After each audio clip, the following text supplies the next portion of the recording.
এটা natural death নয়, এটা বকলমে ওকে মেরে ফেলার একটা কনস্পিরেসি হয়েছে। যখন সাগর দত্ত মেডিকেল কলেজে যখন পিএম হলো, সেই পিএম এর রিপোর্টের উপর বেস করে cause of death, place of death, time of death,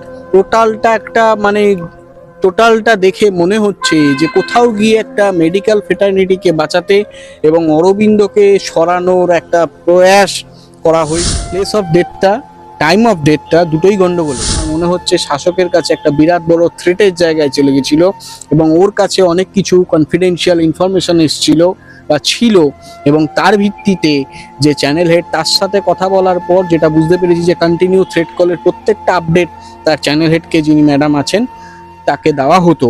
এবং সেই জায়গায় দাঁড়িয়ে আমার কোনো জায়গায় মনে হচ্ছে এই জায়গাটাই মৃত্যুটা কোনোভাবেই স্বাভাবিক সাথে ছিলেন। তার বয়ানে অনেক রকম অসঙ্গতি দেখা দিচ্ছে।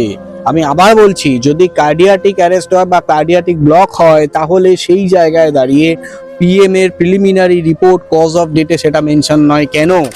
কিন্তু আমি ওই সময় ওখানেই ছিলাম, আপনারা সবই দেখেছেন। ব্যাপারটা হচ্ছে আমিও সেখানে অবজার্ভ করেছি। আমার কোথাও গিয়ে মনে হয়েছে এটা ন্যাচারাল ডেথ নয়, এটা বকলমে ওকে মেরে ফেলার একটা কনস্পিরেসি হয়েছিল এবং সেই জায়গায় দাঁড়িয়ে ওরা ওখানে সাকসেস হয়েছে, কোনো একটা জায়গায় গিয়ে ওরা সাকসেস হয়েছে।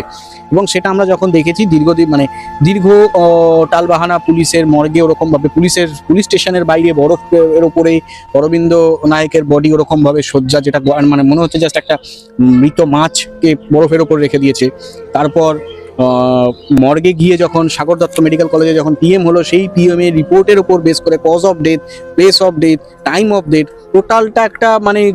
টোটালটা দেখে মনে হচ্ছে যে কোথাও গিয়ে একটা মেডিকেল ফ্রেটার্নিটিকে বাঁচাতে এবং অরবিন্দকে সরানোর একটা প্রয়াস করা হয়েছে এবং সেই প্রয়াসে তারা দুর্বৃত্তরা সাকসেস হয়েছে।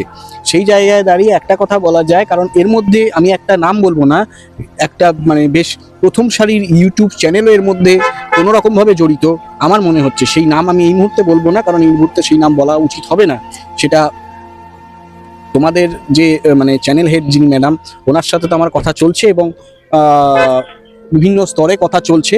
এবং পরবর্তীতে আমরা যা দেখেছি, সেই সময় সাগর দত্ত থেকে তার পরিবারের ভূমিকা, তার বাবা মার কথা আমি ছেড়ে দিলাম, কারণ তার মা সেখানে ছিলেন না, বাবা এসছিলেন। আমি বাবার কথাটা ছেড়ে দিয়ে পরিবারের এবং অন্য সদস্য যিনি আছেন, যিনি ওখানে এসছিলেন, আমার মনে হয় না, খুব স্পেসিফিক্যালি আমার মনে হচ্ছে যে ওই পরিবারের ওই অন্য সদস্য যিনি তার বাবা বা মায়ের জায়গায় নয়, তিনিও এই কনস্পিরেসির সাথে জড়িত এবং ওয়ান অফ দেম বেনিফিশিয়ারি। যে অরবিন্দর মৃত্যু ঘটলে বা যদি কোনো রকমভাবে কিছু করা যায়, তার ভিত্তিতে ওনার কোনো জায়গায় গিয়ে কোনো লাভ হতে পারে বা ওনার সাথে হয়তো কোনো রকম আর্থিক লেনদেনও হয়েছে, এটা আমার মনে হচ্ছে। এবং ওই দিন যেহেতু পুরোটা সময় জুড়ে শুরু থেকে থানা, মর্গ এবং বডি নিয়ে যাওয়া থেকে শুরু করে সমস্তটা যখন আমাদের চোখের সামনে ছিল, গোটা মিডিয়া ফ্রেটার্নিটি এসেছিলেন, তারাও দেখেছেন এই জিনিসটা কারোরই স্বাভাবিক লাগেনি। আমার পক্ষে তো একদমই স্বাভাবিক লাগেনি, অন্য যারা নর্মাল অ্যাজ এ লেম্যান হিসেবে আছেন তাদের পক্ষেও সেখানে স্বাভাবিক লাগেনি।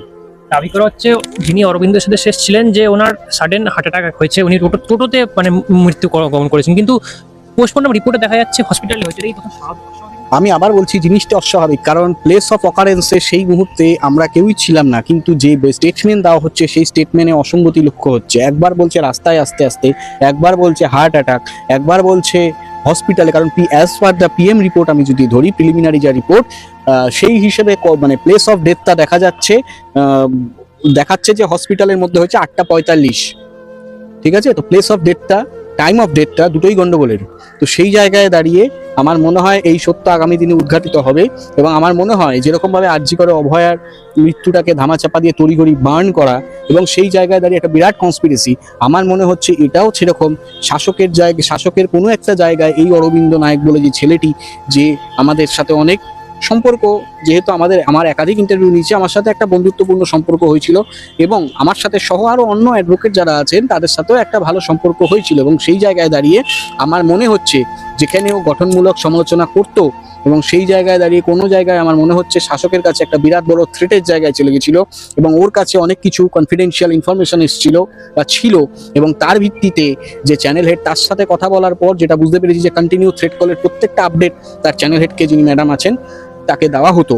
এবং সেই জায়গায় দাঁড়িয়ে আমার কোনো জায়গায় মনে হচ্ছে এই জায়গাটাই মৃত্যুটা কোনোভাবেই স্বাভাবিক নয় এবং এটা যদি আমি এটুকু বলতে পারি, যদি কোনো রকম কোনো আইনি সহযোগিতা কোনো প্রয়োজন হয়, সেখানে আমি অ্যাজ এ হিউম্যান বিং, আমি সেদিনও গেছিলাম শুধুমাত্র মানবিকতার জন্য, শুধুমাত্র অরবিন্দকে ভালোবেসে, একটা বন্ধুত্বপূর্ণ একটা বন্ডিং ছিল। মানে আমি জাস্ট ভাবতে পারছি না যে আজকে হাইকোর্ট চত্বরে অরবিন্দ নেই, এটা জাস্ট অভাবনীয়।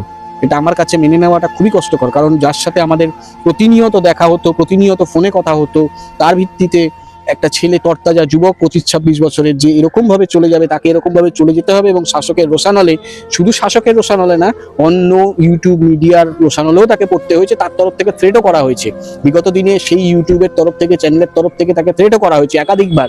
সেই ঘটনা অরবিন্দ ব্যক্তিগতভাবে আমাকে বলেছে, যদিও আমি সেই চ্যানেলের নাম এই মুহূর্তে নিচ্ছি না, কারণ এটা ক্রমশ প্রকাশ্য। মামলাটা যখন সাবজুডিস ম্যাটারে আসবে, তখন সমস্ত কিছু আস্তে আস্তে গিট ছাড়ানো হবে এবং ধীরে ধীরে বোঝা যাবে কে কোন কত জলে সে কোন গভীরে আছে। দাবি করা হচ্ছে যে কার্ডিওটিক অ্যারেস্ট সাডেন ভাবে হয়েছে, বুকে ব্যথা শুরু হয়ে মারা গেছে, কিন্তু প্রশ্ন হচ্ছে হঠাৎ করে এমন কি কার্ডিওটিক অ্যারেস্ট হলো যে সঙ্গে সঙ্গে আধ ঘন্টা 15 মিনিটের মধ্যেই একেবারে মৃত্যু হয়ে গেল? এটা কে বলেছি? এটা প্রথম কথা হচ্ছে যে আমি আবার বলছি, যিনি ওর সাথে ছিলেন তার বয়ানে অনেক রকম অসঙ্গতি দেখা দিচ্ছে। আমি আবার বলছি, যদি কার্ডিয়াটিক অ্যারেস্ট হয় বা কার্ডিয়াটিক ব্লক হয়, তাহলে সেই জায়গায় দাঁড়িয়ে পিএম এর প্রিলিমিনারি রিপোর্ট কজ অফ ডেটে সেটা মেনশন নয় কেন? সেটা তো মেনশন থাকার কথা, সেটা মেনশন ছিল না। আমি তো পিএম রিপোর্ট পরিষ্কার দেখেছি এবং আমি তোমাদেরকেও দিয়ে দিয়েছি, তোমরাও সেটা দেখতে পারো বা দেখাতেও পারো। সেই জায়গায় কজ অফ ডেটে পরিষ্কার যেখানে লেখা আছে to be determined after PM, এই কথাটা কজ অফ ডেটে কখনো লেখা হতে পারে না। এটা আনএথিক্যাল। আমি যখন ওখানে দাঁড়িয়ে সেই দিন ডাক্তারকে চার্জ করি, সেখানে ডাক্তার কোনো উত্তর দিতে পারে না। আমাকে বলছে ডিটেল রিপোর্ট আপনারা পিএম এ পেয়ে যাবেন। তো ডিটেল রিপোর্টের থেকে বড় কথা, একটা প্রবাদ বাক্য আছে, মর্নিং শোজ দ্য ডে। আমি সকাল দেখে বুঝতে পারছি দিনটা খারাপ যাবে, আমার সকালটা ভালো নয়। আমি প্রিলিমিনারি রিপোর্ট দেখে বুঝলাম যে ডিটেল রিপোর্ট কি হতে পারে, পরিষ্কার কথা। তো সেই জায়গায় দাঁড়িয়ে আমার মনে হয় অবশ্যই এটা আইনের দরবারে আসা উচিত এবং জুডিশিয়ারি সিস্টেমে আনা উচিত। এবং আমি চ্যানেল হেডকেও কালকে আমি ব্যক্তিগতভাবে একাধিকবার ফোনে কথা হয়েছে এবং তার সাথে ফোনে কথার ভিত্তিতে উনি বলেওছেন যে আমি এটা জুডিশিয়ারিতে আনবো।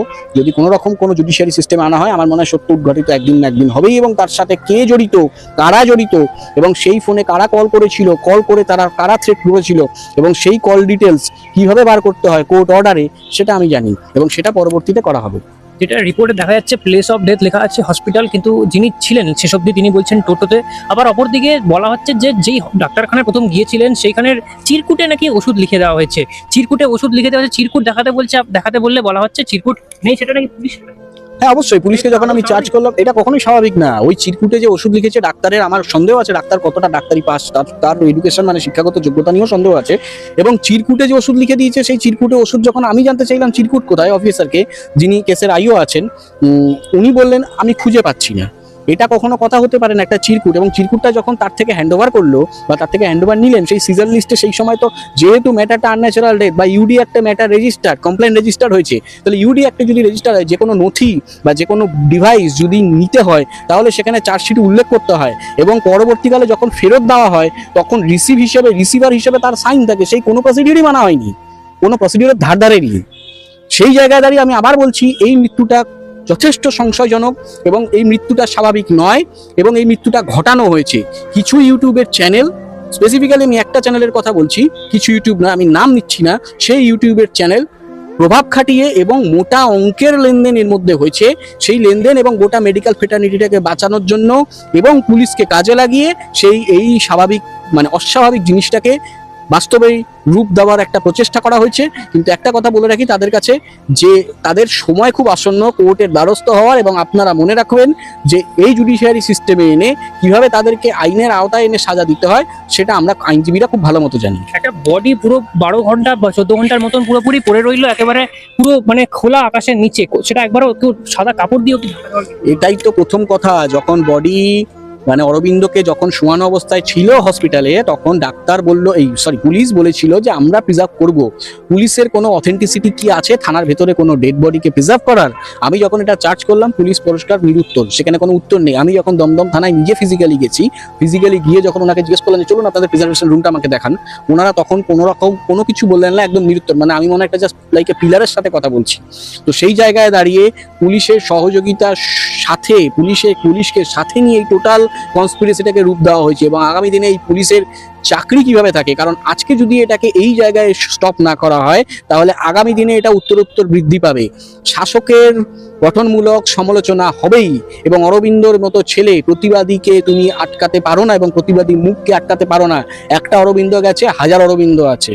ওই হাজার অরবিন্দর যেন আর একটা দ্বিতীয় অরবিন্দ না হয়, তার জন্য যা আইনি পদক্ষেপ নেওয়ার, যা সামাজিক পদক্ষেপ নেওয়ার, সেই পদক্ষেপ আমরা অবশ্যই নেব। এবং আমরা সেটা নিয়ে সেটা তাদেরকে, তাদের পরিবারের কাছে, হয়তো আমরা অরবিন্দকে ফিরিয়ে দিতে পারবো না তার বাবা মাকে কাছে, কিন্তু অরবিন্দ যাতে সঠিক বিচার পায় সেই জায়গাটা আমরা সুনিশ্চিত করব, এবং সুনিশ্চিত করার জন্য যা যা দরকার সেই জিনিসগুলো করব। বডি নিয়ে চলে যাওয়ার সময় কোনো প্রতিবাদও দেখা গেল না, মানে একেবারে তার সঙ্গে যিনি লাশ শেষ অবধি ছিলেন তার তরফ থেকে, এই কোথাও আদৌ স্বাভাবিক?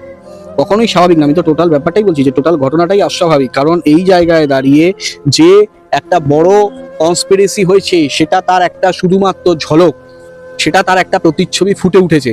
এবং সব থেকে বড় কথা, সেই জায়গায় দাঁড়িয়ে যখন আমরা সবাই মিলে ওখানে ছিলাম, ওখানে একজন XMLAও ছিলেন, তো সেই জায়গায় দাঁড়িয়ে যখন ঘটনাটা ঘটছে তখন সেই ঘটনার মধ্যে যারা মানে যেটা অরাজি হওয়ার কথা সেটা অরাজি ওনারা হলেন না, এবং যার প্রতিবাদ করার কথা তিনি প্রতিবাদ করলেন না, তার মানেটা বুঝে নিতে হবে হয় তিনি শাসকের রোষানলের মুখে পড়েছেন, অথবা কোনো রকম কোনো গোপন লেনদেন হয়েছে যার ভিত্তিতে ওনার মুখ বন্ধ ছিল বা ওনাদের মুখ বন্ধ ছিল। যে গোপন মোটা অঙ্কের খেলা, তার আর্থিক লাভ্যাংশ তাদের কাছে গেছে, হয় এটা, না হলে তাদেরকে ভয় দেখানো হয়েছে। সেটা আগামী দিনে প্রকাশ পাবে।